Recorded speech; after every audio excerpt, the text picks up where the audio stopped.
ಜೊತೆಗೆ ಬಂದಿತ್ತು 0-0 ಆದಮೇಲೆ ಅದ್ರ ಜೊತೆ ಯಾಕೆ ನೀವು ಕೂಡಿ ಹೋಗ್ತಾ ಇಲ್ಲ? ಇದು ಅನೇಕ ಪ್ರಶ್ನೆಗಳು ರೀ, ಒಂದಲ್ಲ ಎರಡಲ್ಲ.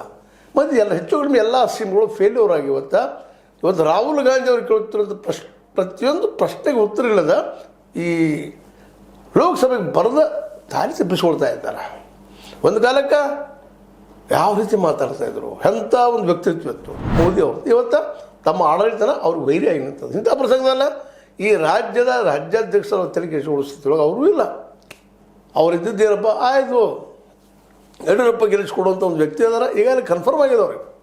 ಯಾಕಂದ್ರೆ ಗ್ಯಾರಂಟಿ ಎಲ್ಲ ಇದ್ದಾಗಲೂ ನಡೆದಂಥ ಈ ಒಂದು ಲೋಕಸಭಾ ಚುನಾವಣೆಯಲ್ಲೇ ಯಾವ ರೀತಿಯಾಗಿ ಈ ಯಡಿಯೂರಪ್ಪ ಗೆಲ್ಲಿಸ್ಕೊಂಡ್ಬಂದರು, 19 ಸೀಟು ಗೆಲ್ಲಿಸ್ಕೊಂಡ್ಬಂದರು. ಸಾಣದಲ್ಲ ಅದು ಕರ್ನಾಟಕದಲ್ಲಿ. ಯಾಕೆ ಆಡಳಿತದಲ್ಲಿ ಇಲ್ಲ ಅವರು. ಇದನ್ನು ಭಾಳ ಗಮನಿಸಬೇಕಾಗ್ಯದ.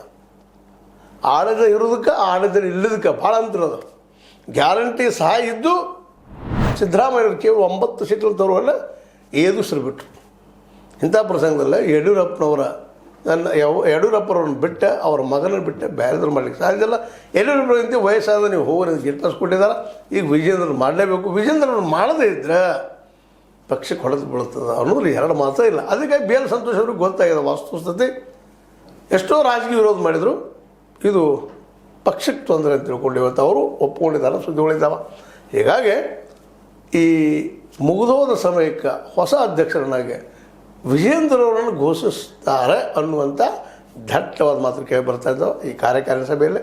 ಆಯ್ತು, ಏನಾಗ್ತದೆ ಆಗ್ತದೆ. ಆದರೆ ಒಂದು ಸಂಪ್ರದಾಯ ಪ್ರಕಾರ ಘೋಷಣೆ ಮಾಡಬೇಕಾಗ್ಯದ. ಮೋಸ್ಟ್ಲಿ ಮಾಡ್ತಾರೆ. ಇದರಲ್ಲೇ 99% ವಿಜೇಂದ್ರ. ತಪ್ಪೇನಾದ್ರು ಪವಾಡ ಆದರೆ ನೋಡೋಣ ಅದೇನಾಗ್ತದೆ, ವೆಯ್ಟ್ ಮಾಡು 1-2 ದಿನ ಅಂತ ಹೇಳ್ತಾ, ಅದು ಇವತ್ತು ಘೋಷಣೆ ಆದರೂ ಆಗ್ಬೋದು. ವೆಯ್ಟ್ ಮಾಡೋಣ ಅಂತ ಹೇಳಿದ್ರೆ ಮತ್ತೊಂದು ಹೇಳ್ತಾ, ಇದು ನಿಮ್ಮ ಲೈಕ್ ಆಗಿರ್ಬೋದು. ಲೈಕ್ ಮಾಡಿ, ಶೇರ್ ಮಾಡಿ, ಕಮೆಂಟ್ ಮಾಡಿ, ಜೊತೆಗೆ ಸಬ್ಸ್ಕ್ರೈಬ್ ನಿಲ್ಲಿಸ್ಬಿಟ್ಟು S60 ನ್ಯೂಸ್ ಅರ್ಥ ಚಿತ್ರಗಳನ್ನು ಸುದ್ದಿ ಕೈಗಾಡಿ ವಂದನೆಗಳು.